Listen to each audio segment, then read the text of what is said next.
Hi, everyone, and welcome to episode 4 of Know Your Rights. Today, we're going to be discussing the exclusionary rule. So, the first question is, what is it? It's a rule that prevents the government from using evidence collected with methods which violate the Fourth Amendment.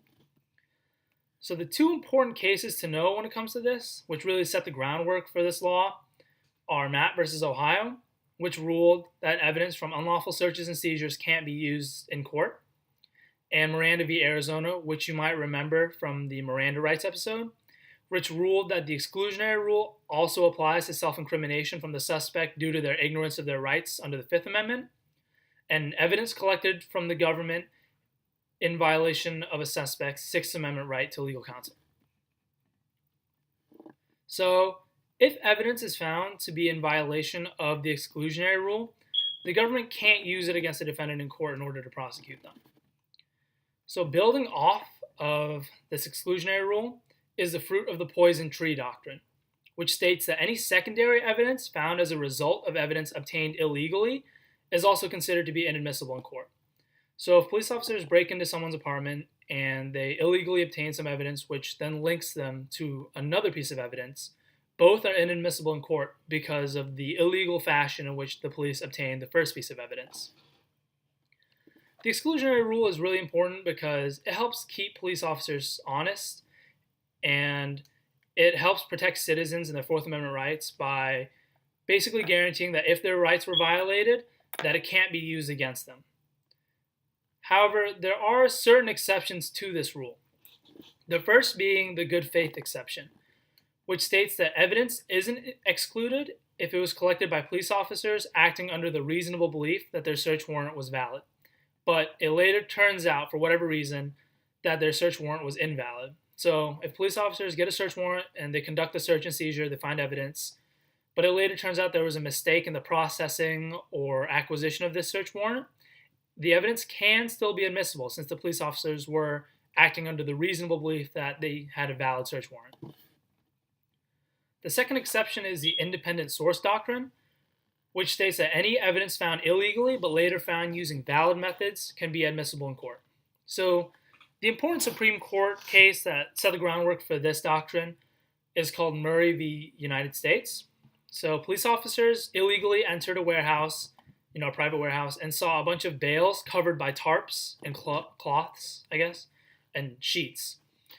And so they didn't know what was underneath it. But since they were, investigating a possible drug ring, they returned later on with a valid search warrant and recovered bales of marijuana, which led to the arrest of the suspects. The defendants claim that since the police initially entered the warehouse illegally, that the evidence should be suppressed. However, the Supreme Court ruled that since the evidence is found after the illegal entry, but using methods that were valid, it cannot be suppressed. So since they returned with a valid search warrant, they could enter that evidence into court and they would be admissible. So the third exception is known as the inevitable discovery doctrine. It's closely related to the independent source doctrine, and it states that if evidence is found in an invalid method, but it would have been found in the same condition anyway due to an independent and unrelated line of investigation, it could still be considered admissible. So a good example of this is, let's imagine John, right? He's a petty criminal with a warrant out for his arrest, and he stopped on the street illegally and searched without reasonable cause or suspicion, and the police find drugs in his pocket.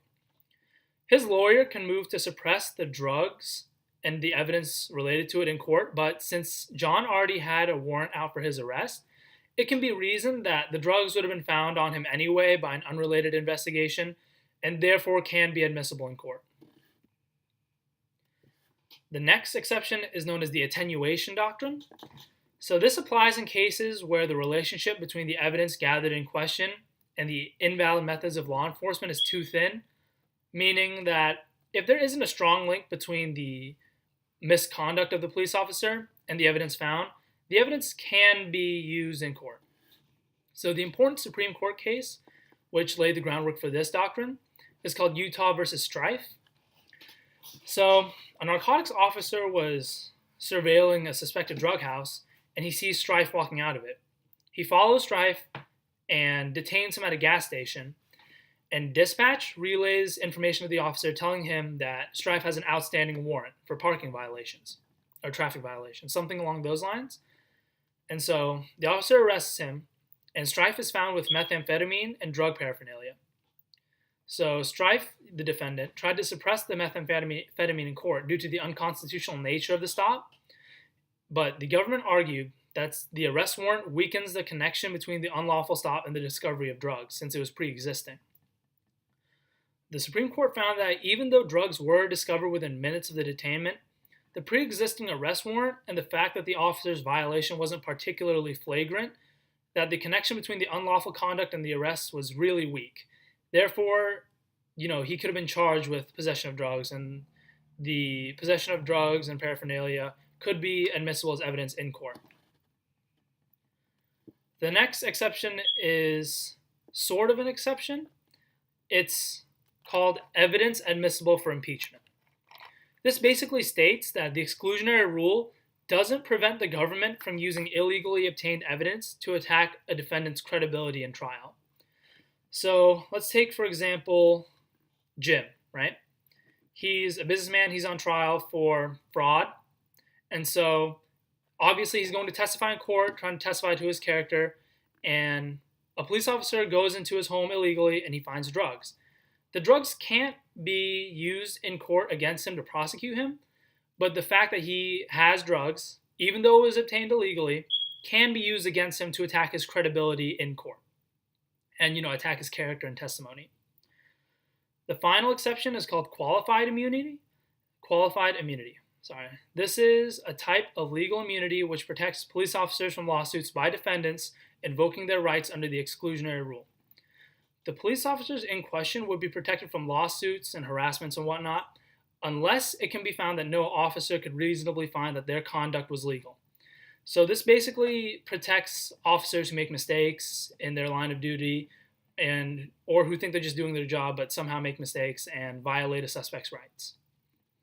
Unless their conduct was so obviously flagrant and clearly unconstitutional, then they would not be protected under this qualified immunity clause.